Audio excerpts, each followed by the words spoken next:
Hi, I'm Pastor Dick LaFountain, and we are involved in a study of the Exodus, not just the book of Exodus, but the entire story that runs really through the last part of Genesis all the way through Deuteronomy. God has important information for us that we want to use to be inspired and motivated and know that it's not just a story, but it's a story that's for our admonition, for our encouragement, that God uses people wherever they are, and he makes them his ministers. This morning we're going to look back in time, before the Exodus. We're going to give the prequel, the pre-story, the prehistory, the story that preceded the Exodus, so we have a context in which to set this story. The context is the story of Joseph. Joseph is sold into slavery in Egypt by his mean brothers. 11 brothers come against him. And they are evil and they are wicked in many ways. And yet Joseph says at the end of this story, "You meant it for evil against me, but God meant it for good." What a wonderful testimony that through it all, 13 years in prison, from 17 years old to 30, suffering ups and downs, and yet he was a slave in Egypt. He was really a prisoner of Pharaoh.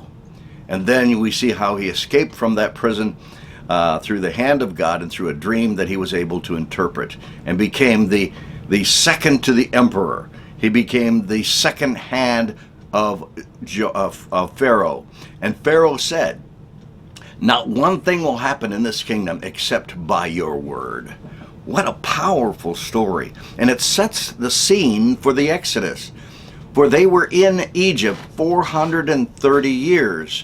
Joseph served 80 years as the co-regent of Egypt.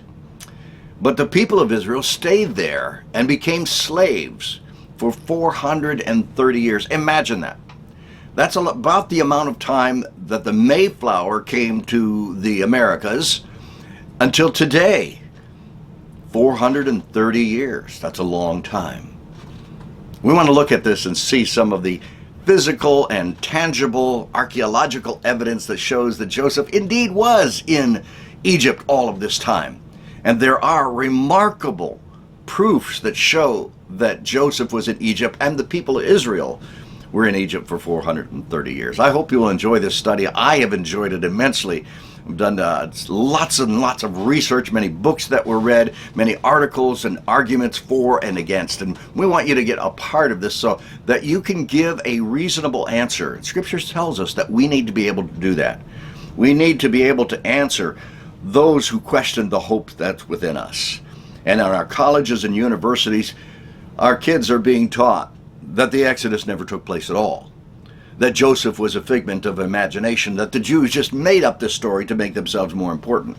We're going to look at this, and we're going to find out that there's ample and plenty of examples, stones, papyrus, and other evidence that Joseph indeed was in Egypt, and the people of Israel were slaves in that same country.